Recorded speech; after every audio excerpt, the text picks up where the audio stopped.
Before we start, just a quick reminder to hit that subscribe button. Only 2% are subscribed at 1,000 subscribers. I'll be posting a special video.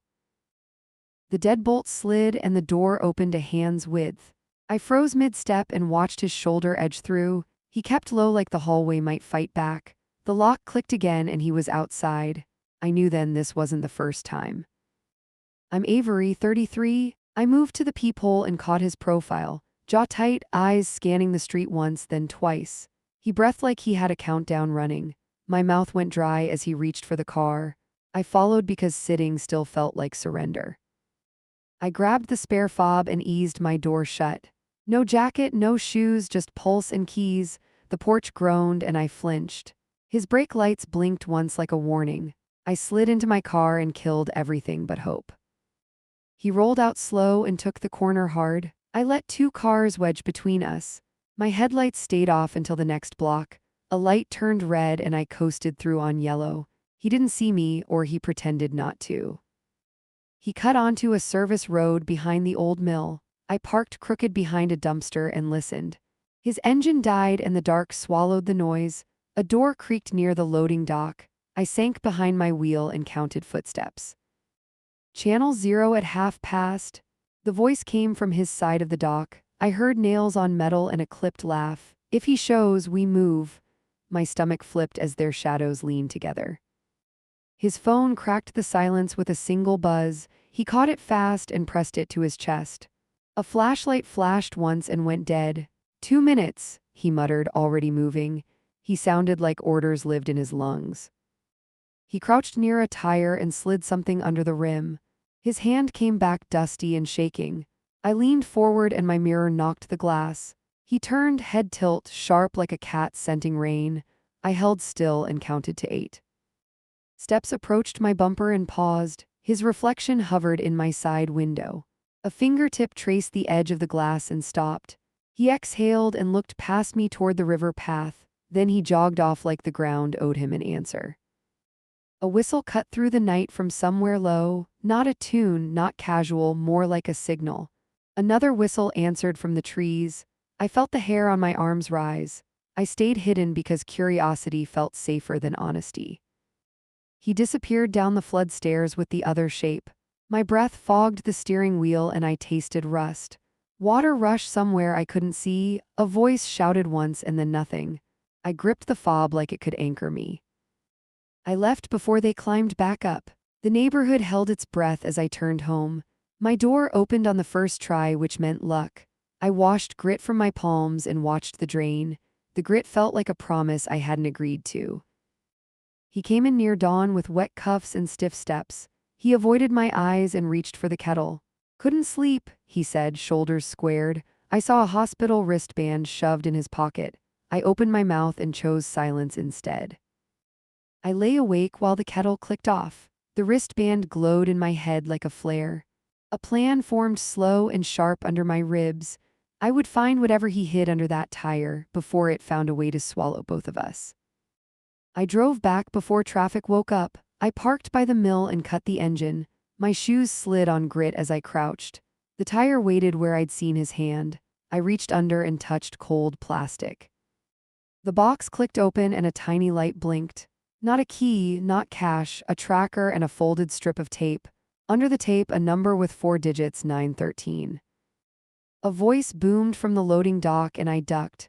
Boots scraped metal and then faded. I tucked the tracker into my sleeve. I left the number on my tongue like a code I shouldn't say. My phone buzzed once, then went dark. Unknown contact. One line on the screen, 913 confirmed. I pressed power and let the screen die. I walked the flood stairs and stopped at the second landing. A chain hung loose where a lock should be. Something heavy had been dragged recently. I pictured a body, then forced air back into my lungs.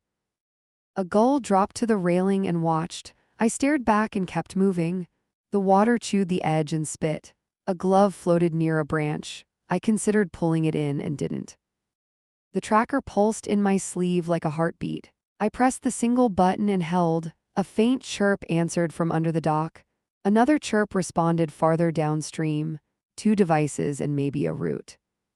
"Who's there?" The shout jumped from the wall. A flashlight pinged the stairs and swept past. I crouched behind the post and counted.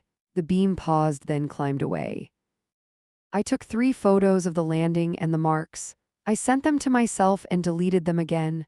Paranoia felt useful and ugly. I kept it anyway. The number itched at me as I drove home. I parked 2 streets over and walked the rest.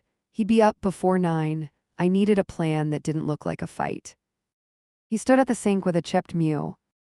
Steam licked his knuckles, then vanished. "You're early." He checked the clock without moving his head. My throat tightened because I heard accusation. "Power flickered," I said and opened a drawer. He watched my hands and not my face. "We should replace that thing before winter." My smile felt wrong and held. His sleeve shifted and revealed a scuffed wrist. Faint tape marks cuffed the skin. He hid the hand behind his back. He didn't ask about my shoes or my hair. A car idled outside and stopped. He glanced toward the porch, then away. "Meter check," he muttered and reached for his phone. His thumb hovered and retreated. I set my phone on the counter and waited. The unknown contact flashed again and held. 9:13 tonight. Bring spare." I lifted my eyes and met his. He read my face like a headline. "Work thing." He wiped the rim and placed the mug down. "Late rotation, don't wait up." He chose his words like stepping stones. I touched the rim and felt warmth. "What time?" He looked at the window and tapped the frame. 9. He stretched his jaw once as if it hurt. I walked to the bathroom and locked the door. The tracker blinked from my sleeve like a tiny metronome. I pressed the button twice and it buzzed. The screen on my phone lit with a map. A dot appeared by the river and then split. One headed toward the industrial yard. The second moved toward a clinic on Jackson. Patterns formed and scared me more than guesses. I typed the number into a blank text and saved it. I wrote nothing else because I wanted a reaction. If someone breathed on that line, I'd know. Silence would teach me just as much. He knocked lightly and cracked the door. "Need anything?" I rinsed my hands and dried them slow. "We're out of ibuprofen." He nodded once and left. The mirror showed a face I recognized and didn't. Fear made it sharper and meaner. Curiosity made it stubborn. I understood then what I would risk tonight. I slid the tracker into my bra and tucked my shirt. I hid the empty shell under the tub rim. If he checked the tire again, he'd find nothing. If someone else checked, they'd find a switch. At 8:52, I stood by the hall light. The porch creaked and the knob turned. He paused like he felt someone watching. The door eased shut and the lock engaged softly. The dot moved on my screen and accelerated. It cut across neighborhoods and settled near the rail spur. The second dot stopped near the clinic and didn't budge. I chose the moving one because movement meant choice. I grabbed a hoodie and stepped into the night. Every step set a new rule in my head. No shouting in public, no chasing without cover, no pretending I could unknow any of this. The rail spur loomed as the dot slowed. I killed my lights and coasted behind stacked pallets. Voices carried over the gravel and broke. A single whistle followed by silence. A figure waved a flare and then hid it. Another shadow passed a backpack across the fence. The dot on my screen aligned with the moving shadow. The number 913 pulsed like a heartbeat. "Wrong car," the line came sharp from my left. A woman stepped out with a cap low. Her hand hovered near her pocket. She didn't flinch when I turned. "Is that yours?" Her chin nudged my phone. I locked the screen and kept my grip. She smiled without warmth and glanced at the pallets. "You're early or you're lost." "I'm waiting for someone." I kept my voice level and bored. She studied my shoes, then my face. "We don't do group tour." She lifted her cap and scratched. 913, I said it like I was tired. She blinked slow and shifted her stance. "You with him?" She sucked her teeth once and looked past me. "I'm with myself." I stepped back and felt gravel slide. A whistle answered from the far end of the yard. Her head tilted and then she chose. "Stay in the car." She walked away without hurry. The flare popped again and died. I eased behind the wheel and kept the engine off. My palms left damp ovals on the steering wheel. The tracker buzzed twice and stopped. My screen lit with a new dot forming. It pulsed near a warehouse marked with a crooked number. The app labeled it with one word: staging. I breathed once and lifted the phone. I took a picture of the map and another of the sign. My heart synced with the pulsing dot until it hurt. I knew exactly where I was going next. I rolled to a stop 2 blocks from staging. The dot pulsed steady on my phone. A forklift coughed behind the fence, then went quiet. I tucked the device against my ribs and moved. If I hesitated now, I'd lose the thread. A chain-link panel had a bent corner. I slid through and scraped my hip. Voices bounced from the loading bay, then clipped off. The air tasted like metal and rain. I kept low and counted doors. The map photo matched a door with a crooked number. A keypad waited beside the handle like a dare. I typed 913 and listened. The lock accepted it with a lazy click. A hallway split left and right, and I went left. Footsteps thudded once, then faded. A cart rattled. In another room, then stopped. I hugged the wall and peered in. People loaded gear like they'd practiced. A woman from the yard adjusted a helmet. She didn't glance up, and I kept moving. Another door opened onto a narrow office. A whiteboard listed time slots and initials. My stomach clenched at the first set of letters. His initials sat by 10 p.m. and 4 a.m. A note beneath Reed River 2 and South Rail. A line of arrows pointed to a bin labeled spare. I touched the board and dropped my hand fast. I stepped into a supply room and froze. Radios beeped in sequence, then went silent. Vests hung in neat rows like husks. Each pocket held the same tools. They weren't hiding a crime here. My conviction wobbled and I fought it down. Good deeds still use secrets when secrets help. That thought landed and didn't stick. Secrets had already changed his face. I wanted proof I could trust. A cough sounded behind me and I turned. The yard woman filled the doorway with a tired stance. She flicked her eyes to my chest and then to the shelves. Her hand never left her pocket. You again? She leaned on the jamb and waited. I held still and gave nothing. She pushed a crate with her boot and pointed. If you're looking, look right. I scanned the tags until one stood out. A folder with dates and a title read Outreach. Inside were first names with locations. Some names had stars and arrows. One name matched a missing poster from our street. Families check in here. The woman's voice dropped a notch. She watched my grip tighten on the folder. They get roots when the alerts go out. She studied my face like she'd seen this break before. Who runs it? My throat sandpapered the words. She tipped her chin toward the back office. You already know. She didn't blink, neither did I. Footsteps hammered the hall and clipped fast. I tucked the folder behind a crate and sidestepped. A guy barreled through with a backpack and a coil of rope. He nearly clipped my shoulder and didn't apologize. He shouted staging in 5 and kept jogging. The woman checked her watch and shifted. If you're staying, help stack. She shoved a crate my way and smirked. Testing me felt like part of the job. I stacked and lifted without speaking. Every label told a different story. Heat packs, tourniquets, laminated maps with circle marks. I filed everything behind the fear for later. The office light snapped on and a shadow moved. I knew the outline and the slope of the shoulders. He rubbed his neck once, then grabbed a binder. He didn't look toward the supply room. My pulse rapped hard against the tracker. I stepped back 2 paces and watched through the shelf. He signed a sheet with a short, precise stroke. Another lead waved him over with a handheld. The woman beside me tracked my eyes. You talk now or you watch. She folded her arms and blocked the doorway. I swallowed my first answer and chose the second. I watched. He tested a radio and listened for a return. Static answered, then cleared to a clipped voice. Team be ready. He raised a hand and nodded. The motion was calm and practiced. Why the hospital banned? The question slipped out too loud. The woman studied me, then shrugged. Triage drill went sideways. She lifted a shoulder. Nobody died. The words landed wrong and heavy. A runner burst in with a plastic envelope. He tossed it to my husband and kept moving. The print bled with rain and fingerprints. My husband cracked the seal and scanned fast. His jaw tightened at the last line. He looked up and saw me through the shelf gap. The recognition was quick and sharp. He didn't call out and neither did I. He tilted his head once toward the exterior door.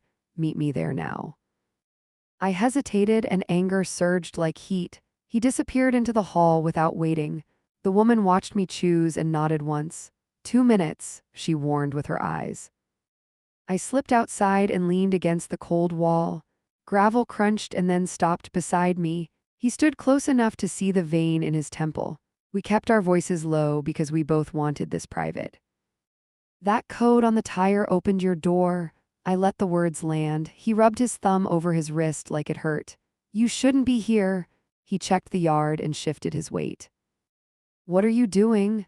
I kept control because control kept me thinking. He looked past me at the clouds, then back. Tonight is extraction only. His gaze didn't waver. No outreach, no press. He measured every syllable. Extraction from what? The words scraped out before breath. He lowered his voice until it almost broke. A miner called from the rail spur. He flexed his hand once. There's a man who watches the path. The air thinned and the world sharpened. Police. It came out flat and ready. He shook his head once and stared past me. They know we still go first. His mouth tightened around the last word. Why you? Anger cooled into something colder. He lifted his eyes and finally held mine. Because he knows my face. He touched the scar by his ear. He runs when he sees me. You bait him? The phrase tasted like iron. He didn't answer and didn't need to. I lifted my phone and showed the map. Then you use this to track your own teams. He touched the screen and zoomed tight. You flipped the device when you took it. He almost smiled and then didn't. Good instinct. He checked the door and flinched at a shout. Stay in your car? He pressed a card into my palm and let go. If I call, you drive to the clinic. He stepped back once and squared his shoulders. If I don't call, you send that photo to the detective on the back. I looked at the card and felt a new tremor. The name on it wasn't his. The phone number had a single digit circled. I pocketed it and kept my voice steady.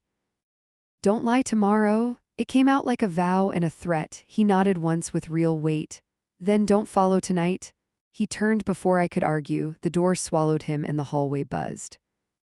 I pressed the tracker and watched the dots shift. His moved toward the river and then paused. Another slid from the clinic and met halfway. A third blinked alive near the rail line. The pattern formed a trap. The yard woman stepped outside and lit a flare. She held it low to avoid attention. You still here? She leveled me with a calm stare. He's walking into the worst kind of familiar. What does that mean? My voice didn't shake and I was proud. She ground the flare out under her boot. The man by the tracks likes routine. She flicked ash from her thumb. He collects it. An ambulance whooped far away and cut. Radios crackled and went quiet again. The woman nudged the dirt with her toe. If you go, you don't get to yell later. The sentence hit me like a line in the sand. I checked the dots and made my final choice. My husband moved again toward the spur. The third dot drifted to intercept from the south. The trap tightened and the timer started counting. I got in my car and keyed the ignition. Gravel spit as I reversed and reeled out. The clinic route memorized itself in my chest. I drove and left my fear on the fence for now. I cut across Maple and blew a stop sign. My screen pulsed with 3 moving points. One slid toward the tracks and held. I tasted that choice from earlier hard in my mouth. I couldn't watch from a distance anymore. I killed the lights half a block out. Gravel hissed under my tires and settled. A shape crossed between stacked crates and vanished. Another crouched behind a loader and waited. The air carried a faint chemical bite that warned me to stay sharp. My phone vibrated once with a single word. Now I gripped the wheel and scanned for him. A whistle snapped from the far end and then died. The clock on the dash rolled to 9:13 like a dare. I crept along the fence and parked crooked. A sudden clatter ripped through the lot and then silence. Someone threw a cord over a beam and tested weight. Footsteps padded toward the service alley. I slid out and hugged the shadow of a billboard. Movement flickered near an access stair. A teen climbed up fast with hands shaking. A man climbed slower and never looked down. I recognized that posture from a nightmare I didn't know I had. My chest hammered so hard it blurred my sight. Left side. The voice cut across metal and found my ear. He stood behind a stack of pallets with a radio in his fist. He didn't look at me yet and that stung. He traced a line in the air toward the stair and waited for my brain to catch up. I nodded once because anything louder would break me. The teen slipped on the third step and flailed. The man reached and caught the hoodie and smiled. I moved forward one stride and stopped because a beam groaned. I learned exactly how loud fear can be. He ghosted toward the stair with practiced caution. Another teammate mirrored him from the opposite flank. The kid's sneaker snagged and he froze. The man tightened his grip and glanced over his shoulder. His jaw worked like he was counting. Police are en route. A calm voice within our radios held the room together. My husband lifted his free hand and signaled a hold. The man turned that grin toward us and measured the gap. The kid mouthed help and stared straight at me. I stepped into the open before I could stop. His head snapped and tracked my movement. My husband swore under his breath and cut across my path. He planted himself between me and the stair like a wall. He didn't touch me and still pinned me in place. Back to the car, his voice was low and even. He kept his body angled toward the target. He flicked his chin at the loader and reset his stance. He wanted me safe but needed me gone.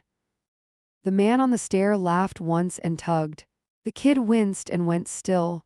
A flashlight blinked 3 times from beyond the yard. Another answered from deeper inside the spur. The net pulled tight and made a shape I hated. My husband raised both hands and spoke to the man. No cameras. He kept his words short and clean. No names. He took another step and angled right. He offered his throat and dared the man to test it. The man sniffed the air like he could smell bluff. You again? He dragged the kid one step lower. You like hero hours. His eyes darted to the stack where ID stood. He'd seen me and filed me under leverage. A metal door banged behind us and I flinched. 2 volunteers hustled through with a long board. The kid saw the board and shook his head.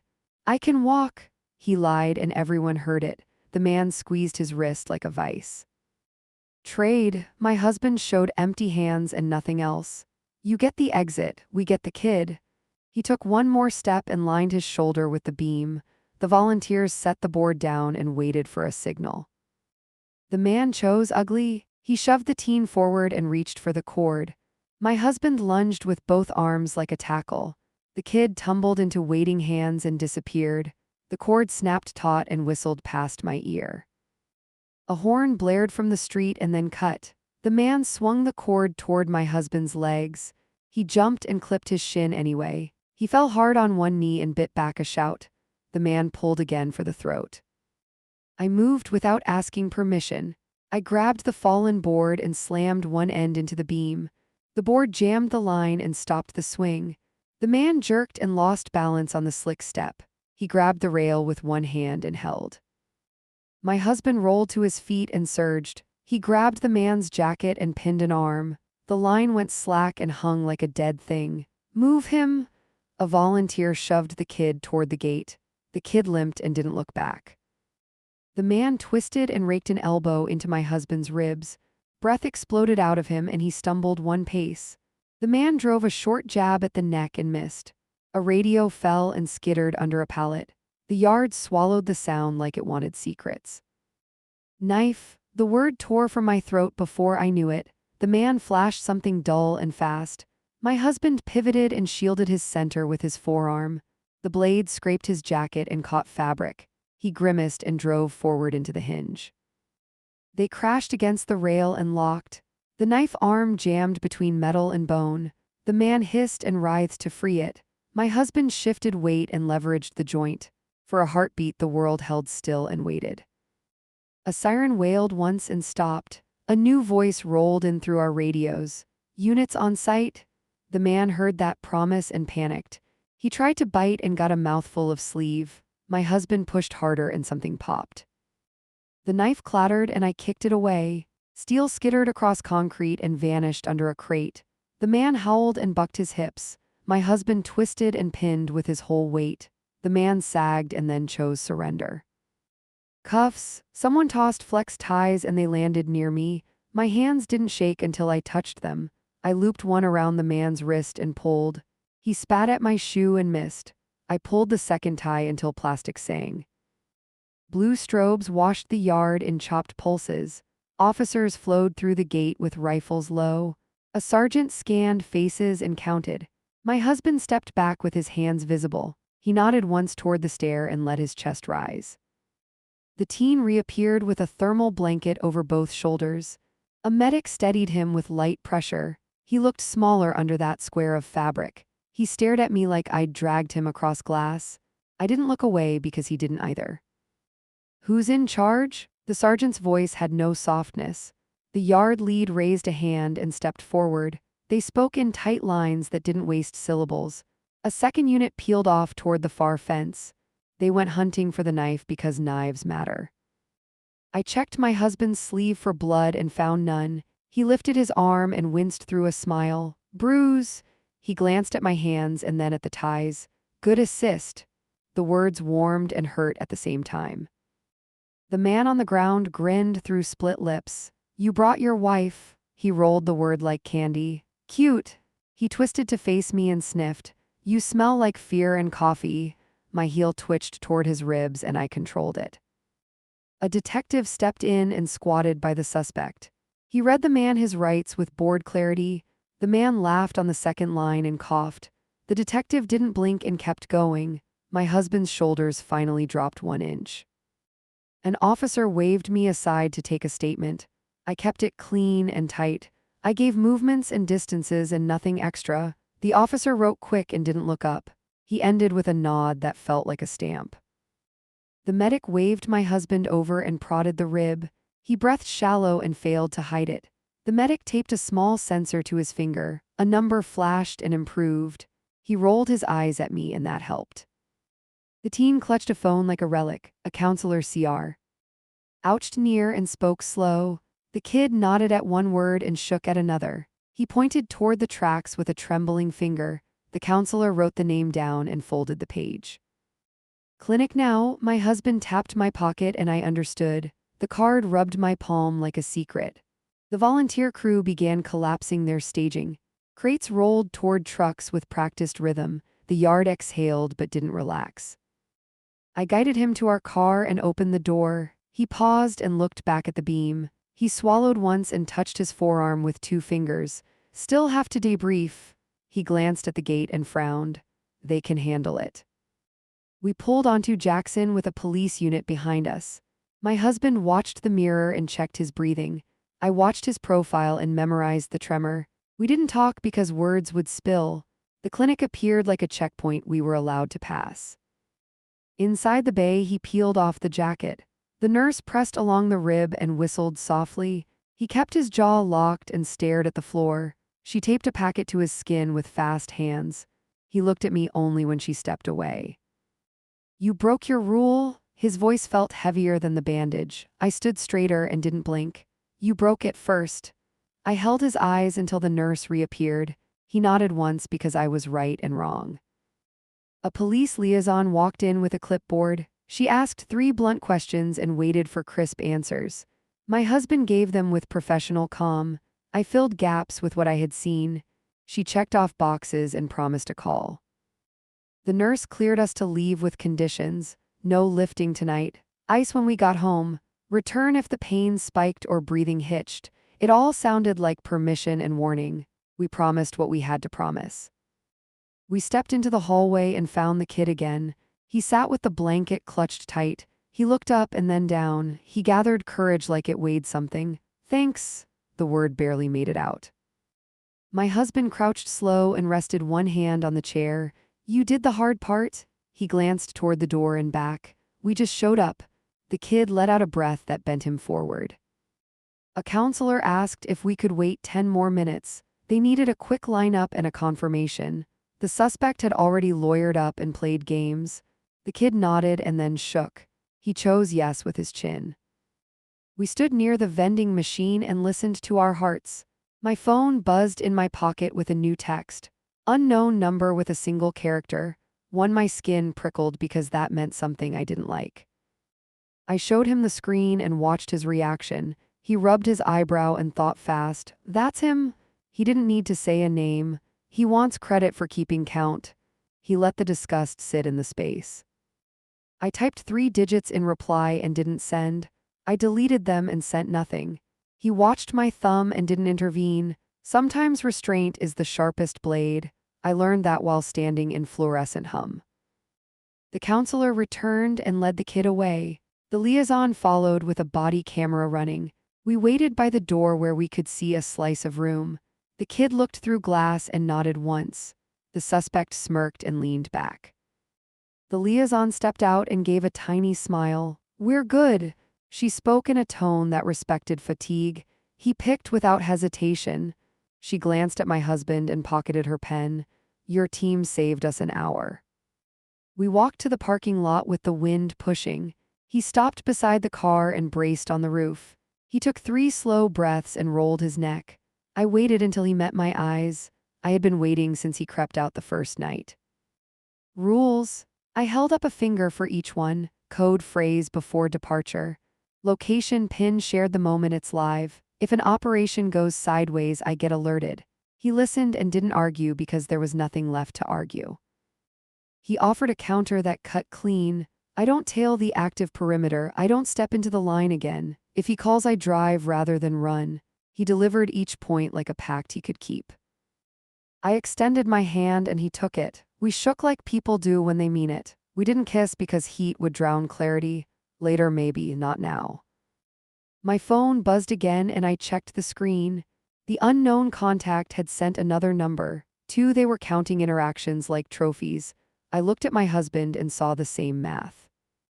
Block him. He squeezed my wrist once and released. He feeds on response. I blocked the number and felt lighter by an ounce.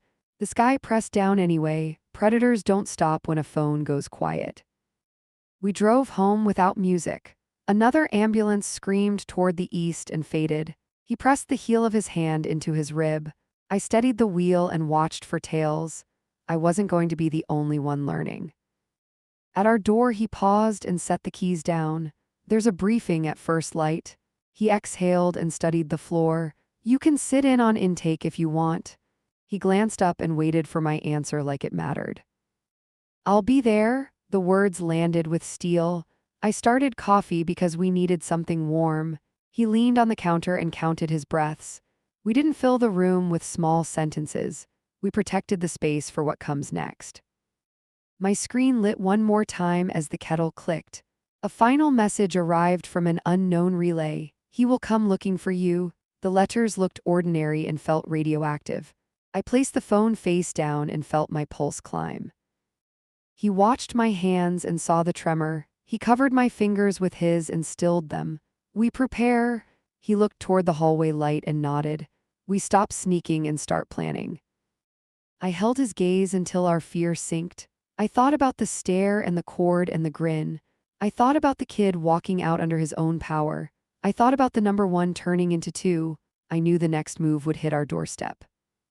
We carried mugs to the table and opened a notebook. We wrote down times and contacts and contingencies. We wrote down the code we'd use if someone listened. We wrote down the promise to tell the truth on the first ask. We ended the list with one line that meant everything. "He doesn't leave me in the dark again." He read it and tapped the period with his thumb. "Deal." His voice didn't try to be strong and it worked. The house settled around us like a held breath. We waited for the knock we both expected. The knock landed at 3:11 a.m. sharp, 3 taps then a pause. I stood with my hand on the deadbolt. He lifted his chin once like we rehearsed. I flipped the chain and waited for the next beat. "Code." I kept my voice low and flat. He answered with our phrase and touched his ribs. I unhooked the chain and opened a slice. An envelope slid across the gap and kissed my foot. He pushed inside while I stared at the paper. He watched the hall mirror like it might speak. "Don't touch it yet." He held his palm out and listened. A car idled then drifted away slow. I picked it up with 2 fingers and set it on the table. We leaned over together and breathed once. A photo stared back with cheap gloss. My face at the rail, mouth set, eyes locked. Another image lay beneath the first, our porch from last night with the light off. A red circle around the window latch. A single word written with a thick marker. "Soon." My phone vibrated before my anger settled. Unknown number again with a single character. 3. I blocked it and stepped back. He rubbed his jaw and watched the glass. "We move now?" He pointed at the hallway and the back door. "Grab the kits." We had no bags ready because bags invite panic. We took only what we needed to breathe and to call. We slipped through the kitchen and out to the alley. He locked the door and double-checked it. He scanned the fence line, then scanned again. Left to the main, then cut behind the store. I nodded and kept my steps soft. A bike rolled from a side street and hovered. The rider wore a hood and stared too long. I memorized the shoes and the sticker on the frame. He drifted away when we looked back. We reached the car and slid in. He pressed our tracker app and went live. The icon found us and held steady. "Liaison is up." He tapped a preset and waited for the tone. "Outbound to safe check." His voice went clipped and professional. "Possible surveillance at residence." He named the cross streets and our planned route. A calm reply approved and offered an intersect. "Watch the curbs." He pressed 2 fingers to the window. Chalk marks dotted the corners with little squares. Each box sat beside a short line. I had seen similar marks under the mill stairs. The bike appeared in the mirror and kept its distance. It stayed 1 corner behind no matter how we turned. I counted driveways and counted breaths. He rolled his shoulder and kept the speed legal. "Next right." He drummed a finger once on his knee. "Cut through the car wash and loop." I threaded the lane and killed our lights inside. The bike overshot, then scrambled to find us. We rolled out the yacht. Her side and merged. An unmarked sedan took position on our rear quarter. Our liaison chimed in with a single word, "Ready." We changed lanes without signaling and held. The bike followed the wrong car and vanished. The sedan settled behind us like a shield. My shoulders dropped 1 inch, then tightened again. My phone buzzed with another unknown line. This time it wasn't a number, it was our address with a misspelling. I read it aloud and waited. He exhaled through his nose and nodded once. "They want us to flinch." We pulled into the clinic lot and parked under a camera. He handed me the keys and scanned the roofline. "Inside for 10. He pointed to the lobby door and the security desk. "Then we go to intake." We checked in with the night guard and left our names. The guard logged the visit with clacks and a tired nod. He glanced at my husband's bandage and lifted an eyebrow. "You good?" A thumbs up closed the conversation. My phone lit with a system alert from our house. The porch sensor tripped once, then went dead. I stiffened and showed him the screen. He touched the badge on the desk and leaned in. "Call it in." The guard lifted the receiver and spoke 2 lines. He listened and then pointed at the benches. "Unit en route." He looked at the doors and pushed a button. The lock thunked into place with a heavy promise. We waited with our backs to the wall and our eyes on exits. The adrenaline found room and shook me hard. He pressed his knee to mine and steadied it. I hated that it helped and loved it anyway. The liaison arrived with a partner and a clipboard. She pulled us into a side room and shut the door. "Porch cam feed is live." She set a tablet on the counter. The image showed our step in a faint shadow. A figure leaned into the frame and lifted a hand. It pressed 2 fingers to the glass and drew a small shape, a square with a short line next to it, the same chalk code from the corners. The figure turned and the lens caught a slice of face. Not the man from the stairs, a different jaw and a narrow cheekbone. The camera picked up a scar near the temple. My husband leaned closer until his breath fogged the screen. "That's the watcher from last fall." He stepped back and rolled his shoulders. The liaison marked the screen and froze the frame. "We have him on a prior case." She pivoted to the radio and called it tight. The figure left a flat disc on the mat and stepped away. Our porch light flickered once and held. The liaison zoomed the image and frowned. "Pressure device maybe." She didn't guess out loud again. A patrol car pulled into our block on the feed. 2 officers approached with careful feet. One knelt and examined the disc with a mirror. He slid a thin wedge under and lifted. A click sounded through the tablet speakers. The disc popped and spilled a small object. Not a bomb, a key fob with our address scratched on the back. The officer bagged it with a practiced motion. The other officer scanned the curb marks and made a note. The watcher reappeared at the edge of frame and whistled once. He pointed at the doorbell and tapped it twice. He mouthed a word toward the camera and smiled. The audio didn't pick it up, but the shape was clear. Hello. My stomach went cold with clean fear. He wanted to show he could walk up and walk away. He wanted to set the terms by being casual. He drifted out like nothing mattered and everything did. The liaison closed the tablet and gave it to her partner. We'll sit on the block for an hour. She turned back to us with a new plan. Then we rotate unmarked through the morning. She wrote down a number and pushed it across. Direct line to me only. He nodded and pushed our intake schedule forward. We still need to show up. His voice was calm. Families expect faces. She watched him think it through and agreed. We'll stage near the church. We left the clinic under escort and drove the long way. The city felt awake and alert and mean. Every slow car looked purposeful. Every window felt like an eye. At intake, the room hummed with quiet urgency. A board listed names with fresh times. A mother stood with a stack of flyers and a steady stare. I moved to the table and started logging calls. He briefed the crew leader with short sentences. He didn't hide the porch feed or the key fob. The leader adjusted the plan with 2 quick changes. We would rotate phones and stagger departures. A volunteer handed me a binder and a headset. You're online too. She squeezed my shoulder once and moved on. The first call hit and I answered on the second ring. A father with a shaking voice refused to cry. I need you to repeat the cross street. I wrote it clean and repeated it back. We will notify the team closest. I transferred the call and fought the lump in my throat. The father thanked me with a sound that wasn't a word. My phone buzzed in my pocket with a new contact, unknown again with a fresh trick. A live photo appeared of me at the table, my pen mid-stroke, my face tig. The angle matched the exit sign above the door. I stood fast and scanned the ceiling. A small lens winked from a smoke detector. The crew lead followed my eyes and swore. He climbed a chair and twisted the cover. A tiny camera stared back like a cheap prank. He bagged it and called the liaison. She arrived within minutes with a tech. The tech pointed to the back corridor and traced wires. They led to a junction box near the trash bay. A second camera watched the door we had just used. We followed the wire run to the alley. A utility panel sat open by 2 inches. The tech snapped a photo and leaned in. Splice! He clipped it with a tool and shrugged. Temporary fix. The liaison studied the street with trained patience.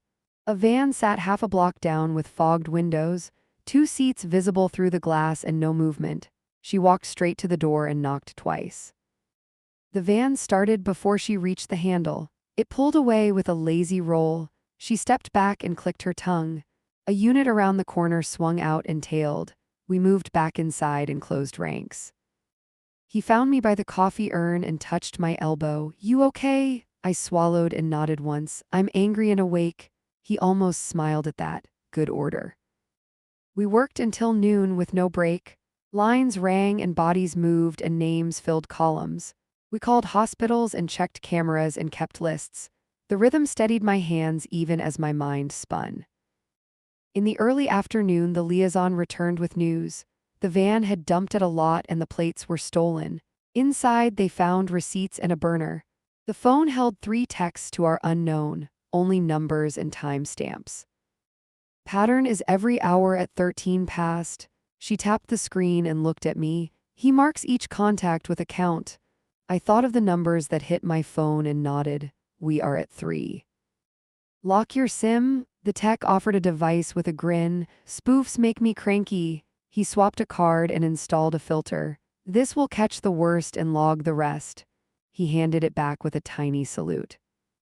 We ate standing up and scrolled through the log.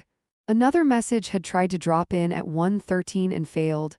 It still left metadata that made the tech's eyes light up. He wrote down a tower ID and a sector. The hunt got a little narrower. A teenager walked in with a bandage over his eyebrow. He looked around and found my husband. They bumped fists like old friends and not, "You good?" The kid nodded once and shifted his weight, staying with my aunt for a while.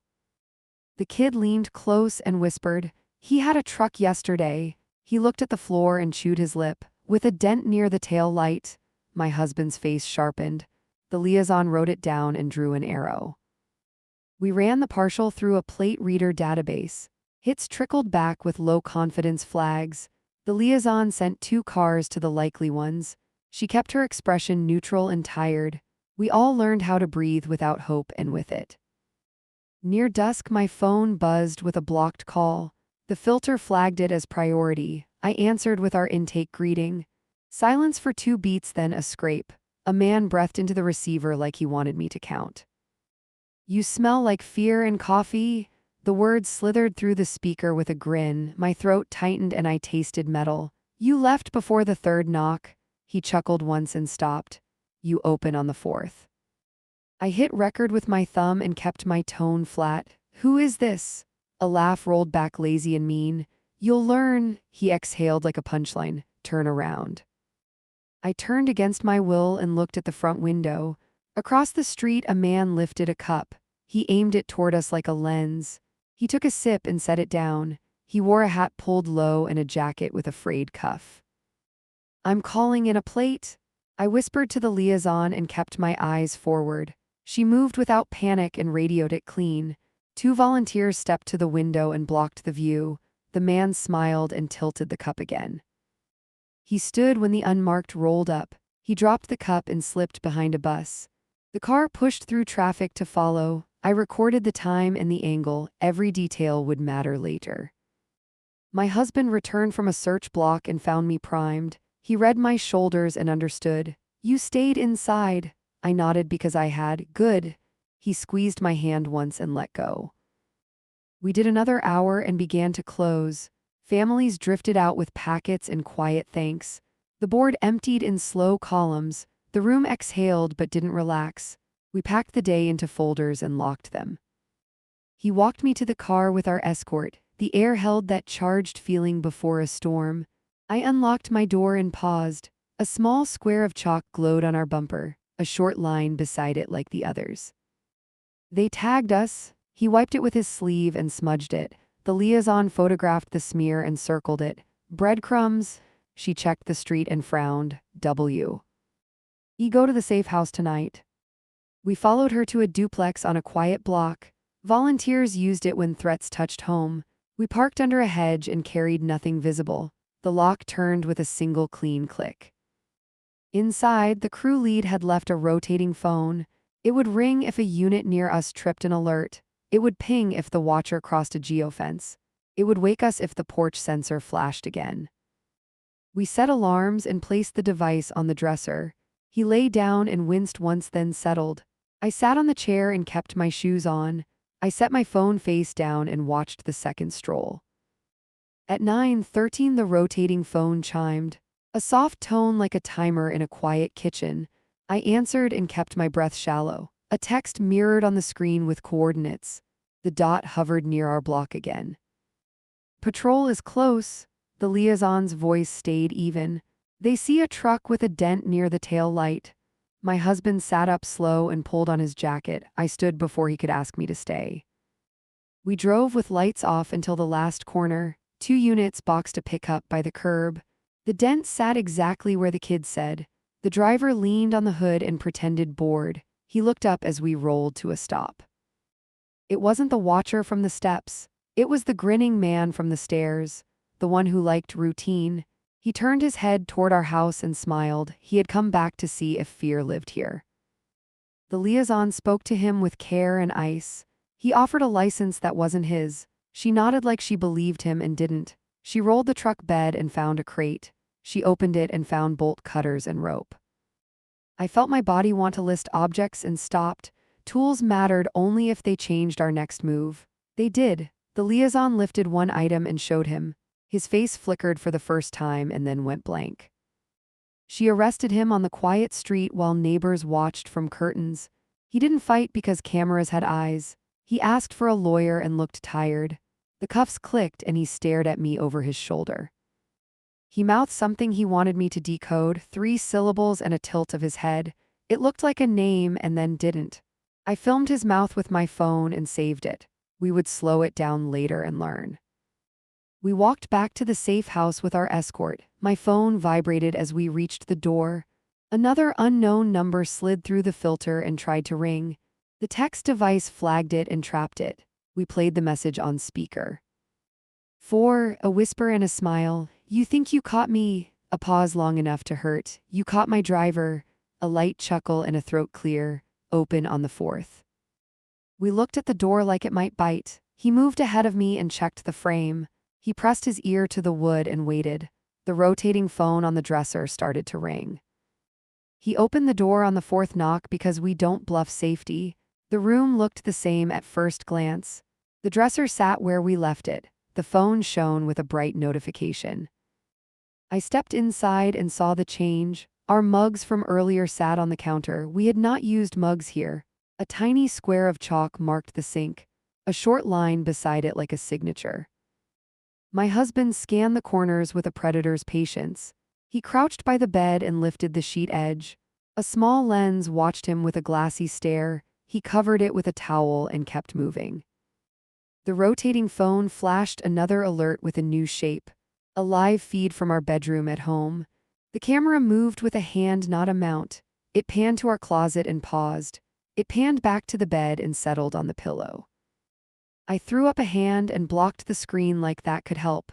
He called the liaison with his voice like iron. She didn't argue about warrants or windows. She sent a unit to our door with speed. We stood in the safe house with our fear pressed flat. We listened to the radio traffic spill through the line. Entry clear, hallway secure, bedroom door closed, a click, a curse, a capture. They pulled a live camera from the closet shelf. They found footprints on the sill and a scrape on the latch. They found a scuffed coin under the bed. On one side, a number scratched with a nail, 913. I knew then the count wasn't for texts. It was for entries. It was for how many times he could come and go. It was for how many times he could make the world feel thin. I took a breath and found a harder voice in my chest. We leave the house cold for a week. I didn't ask for permission because survival doesn't. We rotate cars and change patterns. He nodded and added one more line. We make our porch a trap. He looked at the door like it had asked for this. We let them try the 4th. His mouth set in a line that looked like resolve and pain. The rotating phone pinged with one more update. The watcher's van had been found behind a laundromat. Inside sat a map with symbols we now recognized, squares and short lines all over. Blog. I took a photo and sent it to myself and then to the team. I printed nothing and kept the digital trail clean. I breathed in and out until my hands stopped shaking. I watched the door and waited for the next knock because it would come. We armed the porch with our plan. 2 cameras, 1 hidden chime, a pressure mat set to a silent alert. We would not open on 4, we would open when he committed. He wrapped his ribs and checked the angles. I checked the deadbolt and the hinge. We placed the decoy key under the mat. We left the real one with the liaison. At 8:59, the rotating phone chirped. A geofence tripped at the corner. Our block woke on the map like a grid. I felt my pulse find the same rhythm. We moved to our marks without talking. He crouched behind the kitchen doorframe. I stood by the hall with the remote. The liaison waited on the line with a word ready. Feet scraped on our step at 9:12, one slow climb and a pause. A knuckle tapped the wood once, then twice, then 3 times that stretched. The 4th knock landed and I breathed out. He nodded once and I hit the sequence. Porch light off, porch light on, camera feed pinned to the larger screen. A glove touched the bell and lingered. The lens caught a scar near the temple. The watcher leaned into the peephole like he owned it. He slid a thin blade at the latch and pried. The mat compressed and sent the first tone. Our hallway bulb flashed for a heartbeat. He shifted weight and kept working. The blade kissed the strike and held. I texted a single letter to the liaison. Go, she acknowledged with 1 dot and silence. 2 units moved in from opposite ends. We counted the seconds like a fuse. He wedged a shim and smirked at the camera. The bell rang twice in quick pulses. My husband glanced at me, then at the door. He lifted the decoy chain and let it clatter. The watcher froze and then smiled wider. He thought we were careless and lucky. He worked faster and pushed. The latch eased and the door creaked inward. He stepped on the pressure mat with both feet. The floor plate released with a soft click. A net deployed from the molding and trapped his calves. He pitched forward and hit the foyer on his hands. I hit the second button and locked the system. He tried to stand and failed. He grabbed the net and met a spray of dye. He roared and blinked into the lens like I owed him an apology. Stay down. My husband kept his voice low and steady. He took 2 steps and stopped before the threshold. The liaison's voice cut through our earpieces. Hold, units at your door.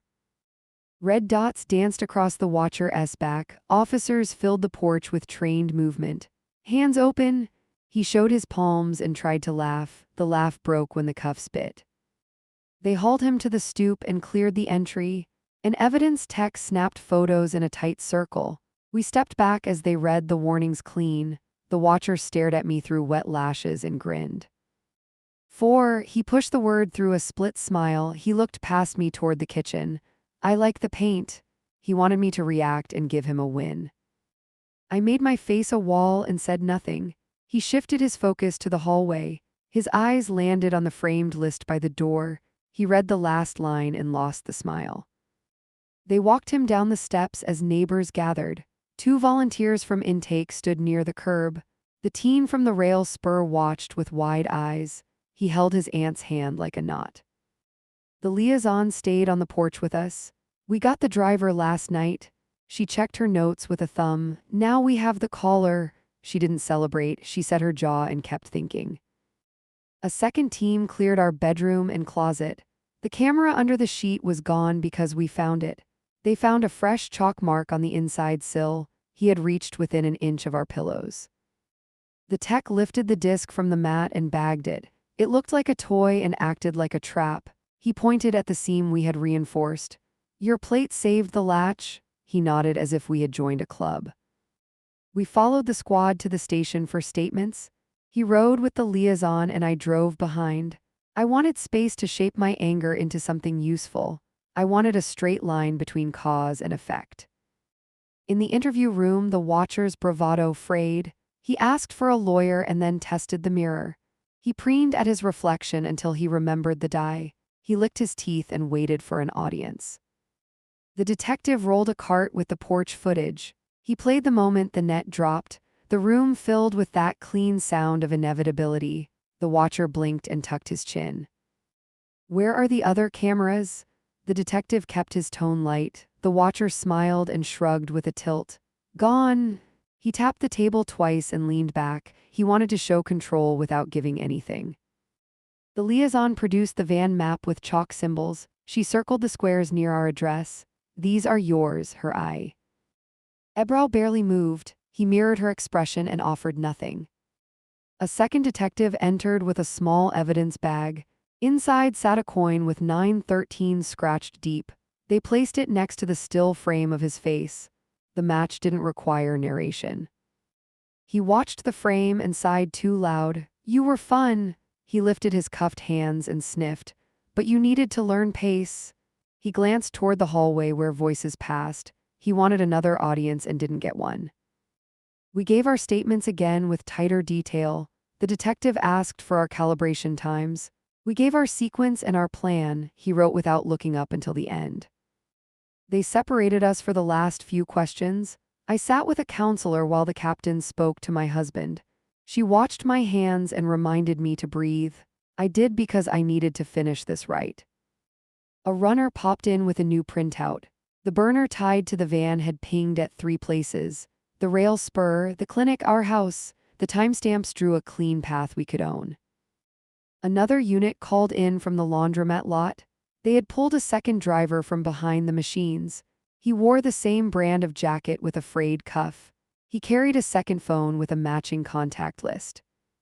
The captain finished and crossed the room. He placed a small card on the table. Protective order petition. He tapped the corners and met my eyes. We can walk it through today. I nodded because this part needed paperwork. My husband joined us with fresh tape on his ribs. He watched my face for cracks and found none. We signed where we had to sign. They held the Watcher without bail for now. Prior violations and new charges stacked high. The liaison stood in the hall and listened to the murmur. She caught my eye and gave the smallest nod. We stepped outside into air that tasted like after. He stretched his spine and winced. I rolled my shoulders and let them settle. We leaned against the car and kept the doors closed. He turned his head toward me and waited. No more midnight missions without code. He held his palm up like a promise. No shadows unless the team knows. He met my gaze and held.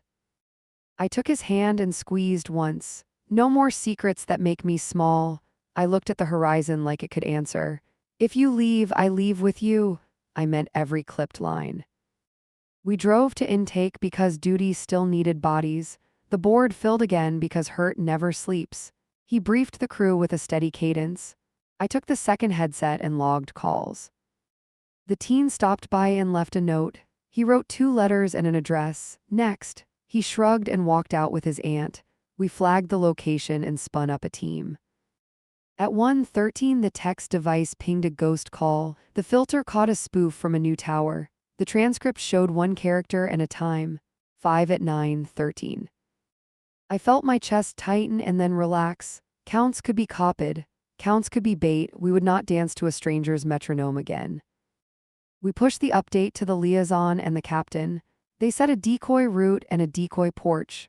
The driver caught behind the machines would make a choice. He did, and it led straight into cuffs. By evening, the board thinned and the room softened. Families left with packets and small hope. The crew lead rubbed his eyes and thanked us. He turned to the next caller with the same quiet grit. We drove to the safe house for 1 more night. Protocol said 2 nights after a breach. We followed protocol because safety builds habits. We locked the door and placed the phone on the dresser. He stood by the window and watched the street. I sat on the chair and laced my shoes. We let quiet wash the edges without stealing the core. We had earned quiet and boundaries.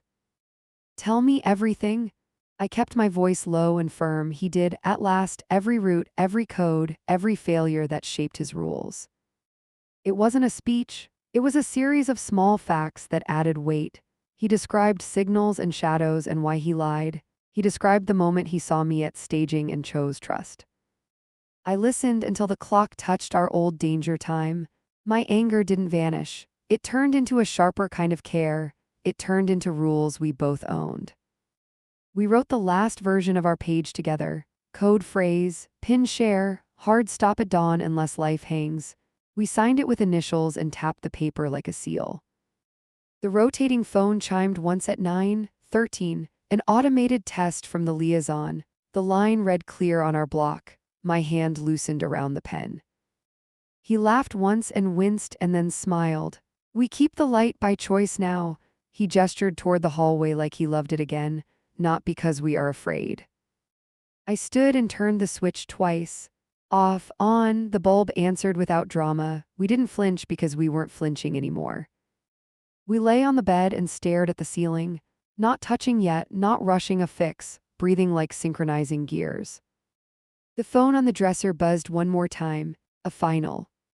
Text from the liaison, the Watchers court date set for Friday. A victim advocate would call us in the morning.